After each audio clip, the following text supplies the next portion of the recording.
Já aconteceu estarmos numa reunião em que as melhores ideias, pura e simplesmente, nunca chegam a ser ditas? Hoje vamos perceber como podemos quebrar esse silêncio e construir equipas onde toda a gente se sente segura para inovar, sem medos. Vamos a isso. Imaginem a cena. Uma sala de reuniões, cheia de gente talentosa. E um silêncio. Um silêncio que até se corta à faca. Alguém tem uma ideia que podia mudar tudo, mas engole-a. Fica por dizer. Pois é, isto não é só uma reunião chata. É um sintoma de um problema muito, muito maior e que custa uma fortuna às empresas. Sejamos sinceros, quem nunca passou por isto, não é? Ter ali, na ponta da língua, uma ideia, uma preocupação, mas depois escolher o silêncio. Porquê? Por segurança. E esta hesitação é muito mais comum do que se calhar imaginamos. É um instinto, pura autoproteção.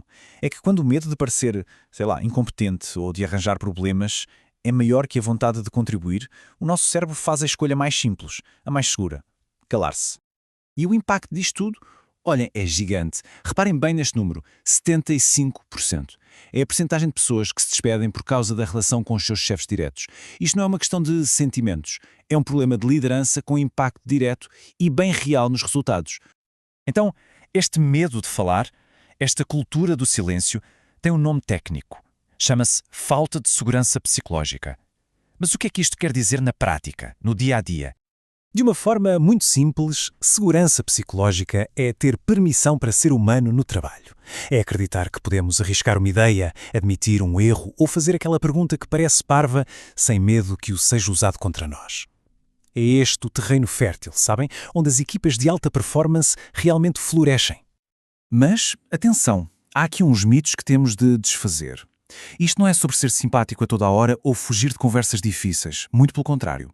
É a segurança psicológica que nos dá a coragem para ter essas conversas, as honestas, as que realmente importam. Não se trata de baixar o nível de forma alguma. Trata-se de criar uma rede de segurança para que toda a gente se atreva a saltar mais alto. Ok, a teoria é ótima. Mas, e na prática? Como é que se constrói isto? Não é com um discurso motivacional numa sexta-feira à tarde, garanto. Constrói-se com pequenas ações. Ações consistentes e, muito importante, intencionais. E a ferramenta mais poderosa para isso? São os rituais da equipa. E um ritual não é só uma rotina, atenção. Uma rotina é algo que fazemos. Um ritual é um hábito com alma, com um propósito. Cada vez que a equipa o pratica, está a enviar uma mensagem silenciosa, mas muito forte. Isto é o que valorizamos. É assim que as coisas funcionam por aqui. É como se os valores da empresa saíssem da parede e ganhassem vida. E os rituais podem ser as coisas mais variadas. Pode ser a forma como damos o pontapé de saída num projeto novo, uma reunião de retrospectiva para ver o que correu bem e mal, ou até mesmo o happy hour da semana. O segredo não está no quê, mas no porquê. A consistência e o objetivo são tudo. Fortalecer a confiança e a ligação entre as pessoas. Olhem este exemplo, super simples, mas com um impacto gigante. O check-in do tempo. Antes de se atirarem à agenda da reunião, uma ronda rápida. Cada um partilha como está o seu tempo interior. Hoje estou soleiro, meio nublado, em plena tempestade. Pode parecer uma coisa pequena, mas o que isto faz é reconhecer que somos pessoas, não máquinas, e cria logo ali uma ponte de empatia no grupo. Agora, vamos a um ritual que, se for bem feito, pode mudar completamente o jogo de uma equipa. Estou a falar da forma como damos e recebemos feedback. Se acertarmos aqui, acertamos em cheio. Todos conhecemos a velha escola, certo? Aquela avaliação anual, cheia de stress, que parece um julgamento final sobre o nosso ano. A nova forma é o oposto. É transformar o feedback numa conversa. Uma conversa contínua que acontece sempre. E o foco muda radicalmente. Em vez de olhar para trás e julgar, olhamos para a frente e perguntamos: ok, como é que podemos crescer a partir daqui? Esta ideia resume tudo, na verdade. É preciso uma mudança de chip. Ver o feedback não como uma crítica que magoa, mas como um presente. É informação, ouro puro para nos ajudar a crescer. E quando uma equipa inteira começa a pensar assim, o medo desaparece. E no lugar dele fica a curiosidade para aprender. Claro que para este ritual funcionar, a forma como se entrega o feedback é crucial. A regra de ouro é simples. Focar no comportamento, o que foi feito. E nunca, mas nunca na pessoa. Tu és assim. É também encontrar o momento certo, saber ouvir o outro lado e, talvez o mais importante de tudo, terminar com uma pergunta poderosa. Como é que eu posso ajudar?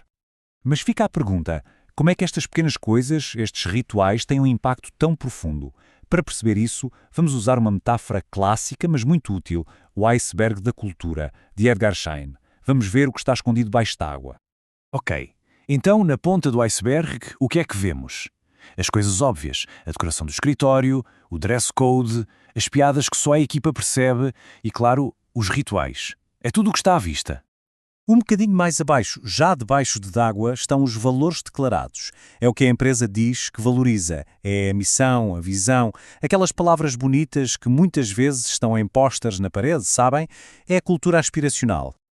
Mas a parte realmente gigante, a que tem mais poder, está bem lá no fundo, completamente submersa. São os pressupostos básicos. O que é isto? São as crenças, as regras não escritas que toda a gente segue sem sequer pensar nisso. É a forma como as coisas realmente se fazem por aqui, independentemente do que diz o póster na parede. E é aqui que tudo faz sentido. Os rituais que estão lá em cima, na ponta visível do iceberg, têm o poder de, com o tempo e com consistência, mudar o que está lá embaixo, na base. Pensem nisto. Um ritual de feedback seguro, praticado semana após semana, começa a transformar aquela crença escondida de errar é mau numa nova crença de errar é uma oportunidade para aprender. É assim que se muda uma cultura, de dentro para fora. E quando essa mudança acontece, o resultado, uau, é incrível. As equipas não ficam só mais felizes, ficam mais inteligentes, mais rápidas, mais criativas. Porque quando as pessoas se sentem seguras para ser quem são e para arriscar, a inovação dispara, o envolvimento aumenta e sim, os resultados do negócio melhoram. E melhoram a sério. E a melhor parte disto tudo, não é preciso esperar por uma autorização da administração para começar. A mudança começa com um passo. Um pequeno passo. Pode ser um simples check-in de 2 minutos na próxima reunião, ou celebrar uma pequena vitória que normalmente passaria despercebida. A questão que fica no ar é esta. Qual vai ser o primeiro pequeno ritual que se pode começar amanhã mesmo, para começar a construir essa equipa sem medo?